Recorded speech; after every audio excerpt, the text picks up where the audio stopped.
शिवाय। ओम नमः शिवाय। ओम नमः शिवाय। ओम नमः शिवाय।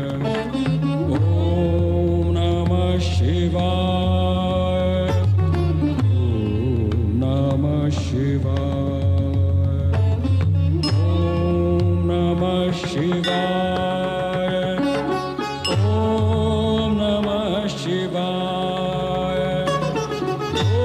ओम नमः शिवाय। ओम नमः शिवाय।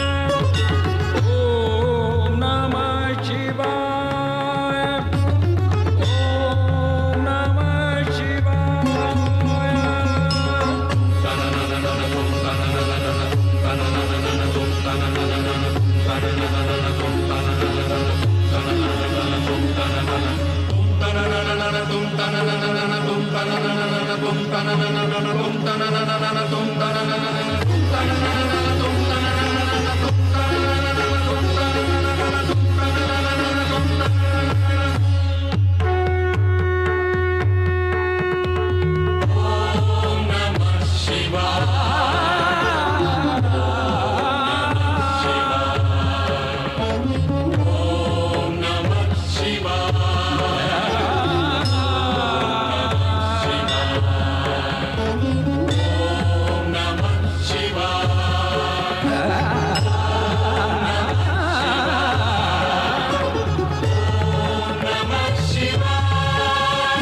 शिवाय। ओम नमः शिवाय।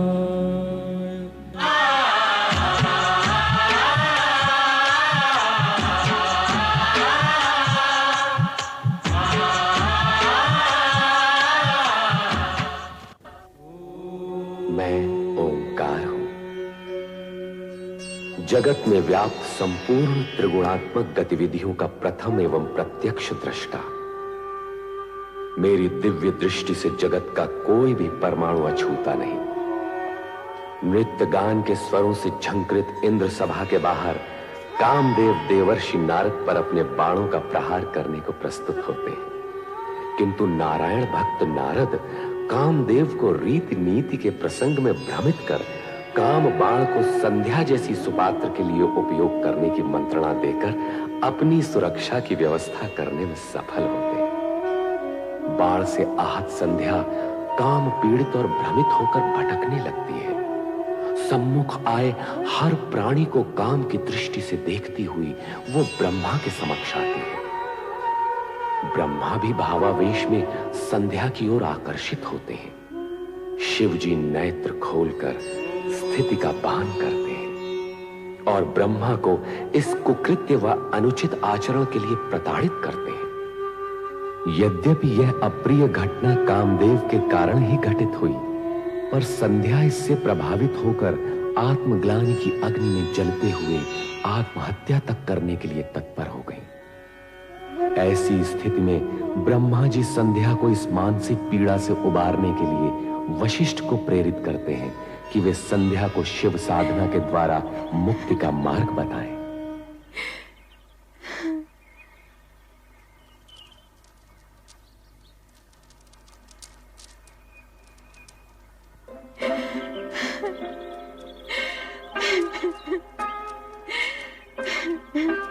देवी संध्या, मैं वशिष्ठ ऋषि हूं। सृष्टिकर्ता ब्रह्मा जी ने मुझे तुम्हारे पास तुम्हारे क्रोध शोभ शमन के निमित्त भेजा। जब मेरे इष्ट देव शिव शंकर जी मुझसे कुपित हो गए हैं, तो मेरे इस जीवन का अर्थ ही क्या है? क्रोध शोभ शमन के उपरांत भी मेरे होने का क्या प्रयोजन? तुम्हारी प्रश्न पहेली में ही तुम्हारा उत्तर भी है। अर्थात इष्ट देव शिव शंकर जी का कोप यदि तुम्हारा दुख है तो उन्हीं की प्रशंसा से तुम्हारा सुख भी हो सकता है।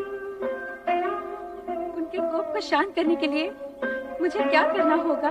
देवादिदेव शिव शंकर जी की तपस्या। शिव शंकर जी अकेले ही धर्म, अर्थ, काम, मोक्ष के आदि कारण है, आदि सृष्टा है, अद्वितीय है, पुरुषोत्तम है। उनसे तुम्हें सब कुछ मिल जाएगा। ओम नमः शिवाय इस मंत्र का जाप तब तक करती रहो जब तक शिव जी स्वयं प्रकट होकर तुम्हारा उद्धार करने के लिए बाध्य न हो जाए। मैं अवश्य करूंगी। अपने चित्त में ऐसा शुभ उद्देश्य लेकर तुम देवादिदेव शिव शंकर जी का चिंतन करो कि वो तुमसे प्रसन्न होकर स्वयं तुम्हें तुम्हारा अभिष्ट फल प्रदान करे। आपके मार्गदर्शन के लिए मैं अत्यंत आभारी हूँ। आपके आदेशानुसार शिव आराधना करके देवाधिदेव शिव शंकर जी को मैं अवश्य प्रसन्न करूंगी।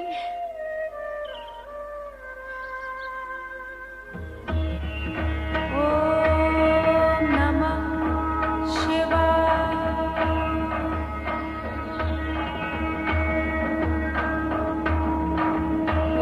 ओम नमः शिवाय।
वरदान मांगो। महेश्वर, यदि आप मुझे प्रसन्नता पूर्वक वर देने के इच्छुक हैं और मैं उसे पाने के योग्य हूँ, तो मुझे 2 वर दीजिए। पहला वर ये कि संसार में कोई भी प्राणी जन्म लेते ही काम से युक्त न हो। यौवनावस्था को प्राप्त होने के उपरांत ही उसमें कामेच्छा जागृत हो। तुम्हारा पहला वर मैंने तुम्हें दे दिया देवी। अब अपनी दूसरी इच्छा प्रकट करो। मेरी दूसरी इच्छा यही है प्रभु कि यही मेरी अंतिम इच्छा हो। तात्पर्य? आप मुझे इस दूषित देह से मुक्ति दीजिए प्रभु। उसके उपरांत आप मुझे एक नया जन्म दें, जिसमें एक ऐसे महामात्र से मेरा विवाह हो जिसके संदर्भ से मेरा नाम भी एक ऋतु के रूप में जाना जाए। तथास्तु। किंतु अब मेरे लिए क्या आज्ञा है भगवान? इस पर्वत के नीचे चंद्रभागा नदी के तट पर स्थित तपस आश्रम में मेघा ऋषि 12 वर्षों तक चलने वाले महायज्ञ का अनुष्ठान कर रहे हैं। तुम वहां निडर होकर जाओ, तुम्हें कोई नहीं देख सकेगा। तदुपरांत तुम्हारे मन में जिस पुरुष को पति रूप में पाने की इच्छा है, उसे हृदय में धारण किए अपने शरीर को यज्ञ की आहुति बनाकर अग्नि में होम देना। फिर वही अग्नि तुम्हारी जननी भी होगी, अर्थात तुम्हें एक नया जन्म मिलेगा।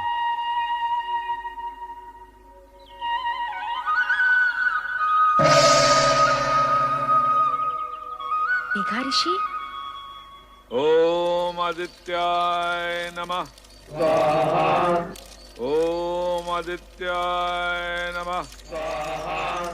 ओम आदित्याय नमः स्वाहा। ओम आदित्याय नमः स्वाहा। ओम आदित्याय नमः स्वाहा।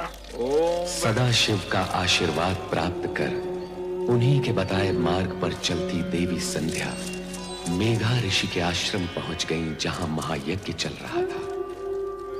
सभी के लिए अस्तित्वहीन अदृश्य संध्या ओम नमः शिवाय का जाप करते हुए यज्ञाग्नि की ओर बढ़ती गई और अंततः उसी में समा गई। तत्पश्चात यज्ञ की अग्नि से उभरा लाल प्रकाश देखते ही देखते पूरी तरह दो भागों में फैल जाता है। इस प्रकार संध्या का अस्तित्व दो भागों में बंट गया, प्रातः संध्या और सायं संध्या। प्रातः संध्या देवताओं की आराधना के लिए और सायं संध्या पितरों के आह्वान के लिए। तो क्षितिजों में फैली संध्या के दृश्य पर ओम नमः शिवाय के स्वर गूंजते हैं।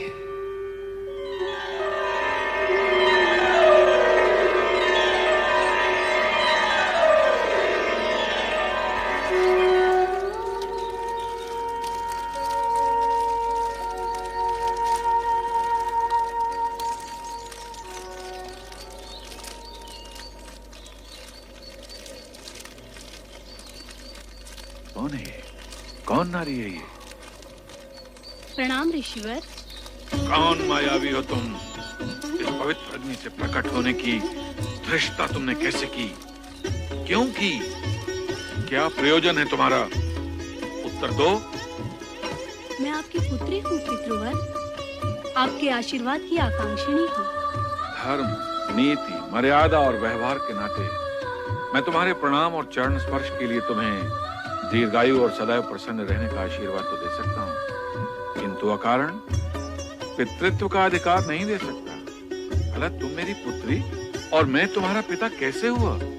भगवान शिव की अनुकंपा और कृपा के कारण ही ये संबंध स्थापित हुआ है पितृश्रेष्ठ। कल्याणी, बार बार मुझे पिता संबोधित कर क्या तुम मेरे पितृभाव की परीक्षा ले रही हो? आप त्रिकालदर्शी हैं। आपको इस सत्य का ज्ञान तो अवश्य होगा कि मैं कौन हूँ, और आपको ये भी ज्ञात होगा कि आपकी परीक्षा लेने की क्षमता मुझ में नहीं है। हाँ भागे, क्या तू हमारे ज्ञान और जप तप को चुनौती देने आई है? नहीं पितृवर नहीं, पुत्री अपने पिता के प्रति ये दुष्टता कैसे कर सकती है? फिर वही प्रलाप, पुत्री पुत्री पुत्री। कब, कहाँ और कैसे प्रमाणित हुआ कि तुम मेरी पुत्री हो? दुर्भाग्य है मेरा कि अपने पिता के सम्मुख उनकी पुत्री होना मुझे प्रमाणित करना पड़ रहा है। यदि आपकी आज्ञा हो तो मैं कुछ निवेदन करूं? करो, किंतु मुझे पिता और स्वयं को पुत्री ना कहते हो। यदि मैं आपके तन से उत्पन्न होती तो तनुजा कहलाती, यदि मन से उत्पन्न होती तो मानसी कहलाती, किंतु मैं आपके उस पुण्य से उत्पन्न हुई हूँ जो शिव की आराधना के प्रतिफल में आपका अधिकार है पितृवर। मैं पुण्यजा हूँ पितृवर। शिव आराधना के पुण्य से प्रतिफल में प्राप्त पुत्री को इतना कुछ ज्ञान है और फल की प्राप्ति करने वाले पिता को इस विषय में कुछ भी ज्ञान नहीं। यह आश्चर्यजनक है, अद्भुत है। यदि ये सत्य होता तो स्वयं शिव भगवान इसकी पुष्टि करते, स्वयं निर्णायक होते, किंतु ऐसा नहीं। अब ऐसा ही होगा। हे देवों के देव, मुझे उबारो, मेरी रक्षा करो। ऋषिवर की पुत्री बनाकर जो सम्मान आपने मुझे दिया, ऋषि के सम्मुख उसे स्वीकृति से प्रामाणिक करो। दया करो भोलेनाथ, कृपा करो। हे देवों के देव महादेव, मुझ पर दया करो, कृपा करो मुझ पर, मेरी सुनो, मुझ पर कृपा करो देव। हे महेश्वर, मुझे दर्शन दो। देवों के देव महादेव, मुझ पर कृपा करो। हे भोलेनाथ, मुझ पर कृपा करो। हे महेश्वर, मुझे दर्शन दो। हे भोलेनाथ, मुझ पर कृपा करो, मुझे दर्शन दो। मेरी सुनो, हे भोलेनाथ, मुझे दर्शन दो, मुझ पर कृपा करो। हे देव, मुझे दर्शन दो। भोलेनाथ, मुझे दर्शन दो। हे देवों के देव महेश्वर, मुझे दर्शन दो, मुझे दर्शन दो देव।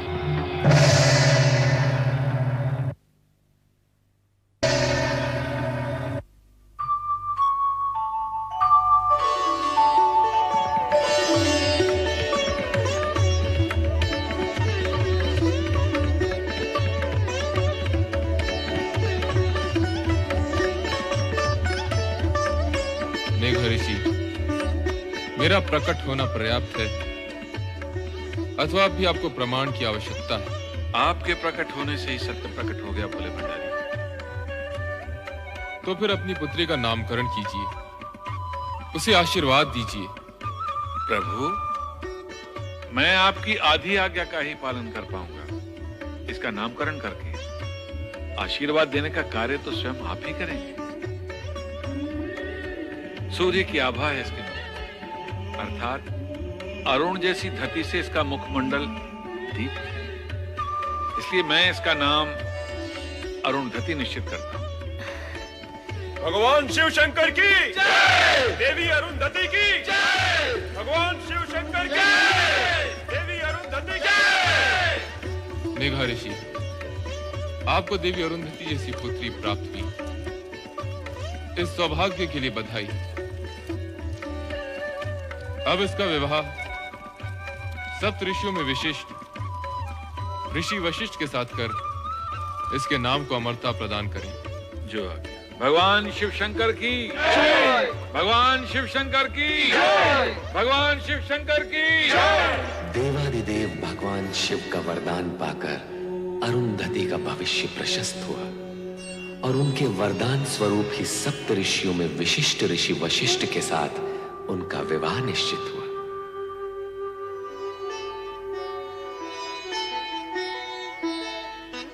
कितना शुभ दिन है आज। वशिष्ठ मुनि के साथ देवी अरुणधति का विवाह हो रहा है। शुभ ही शुभ है ऋषिवर, किंतु ये समझ में नहीं आता कि शिव शंकर ने सप्त ऋषियों में से जानते हुए भी इस वर का चुनाव क्यों किया? ऋषि विश्वामित्र भी तो कम ज्ञानी ध्यानी नहीं थे। उनका तप तो देवताओं की ईर्ष्या का कारण है। हाँ, ये विचार तो मैंने भी किया था, किंतु उत्तर कौन दे? इसका उत्तर मैं दूंगा। भगवान शिव के निर्णय में शंका का प्रश्न ही नहीं उठता।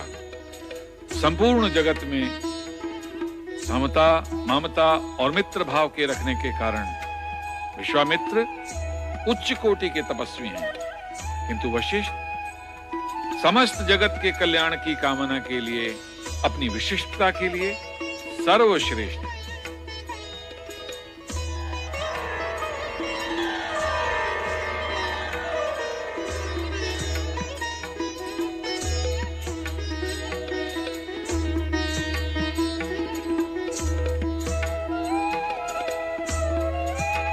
हे प्रभु, इस शुभ घड़ी में आपके आगमन की हम व्यग्रता से प्रतीक्षा कर रहे थे। ऋषिवर, पुत्री अरुणधति को मंडप में लाइए।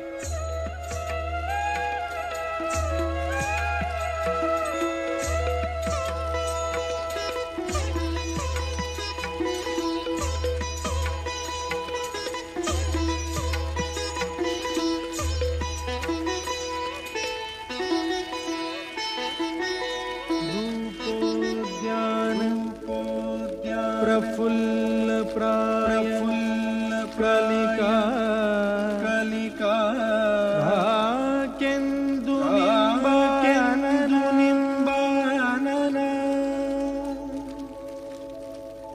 तन्वंगी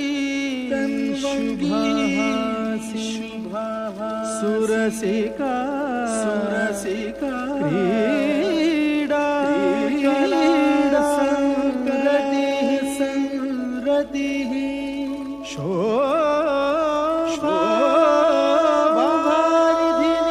शोभावारिधिनि मूल्यमणि लावण्यलीलामणि शंछायाभाषिणि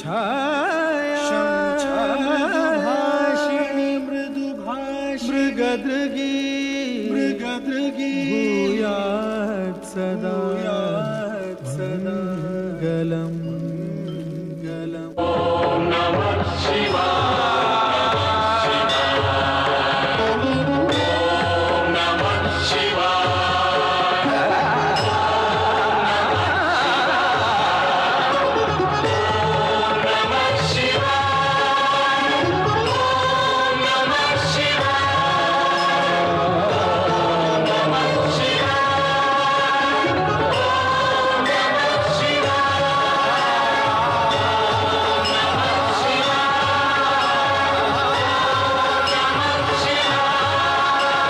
ओम नमः शिवाय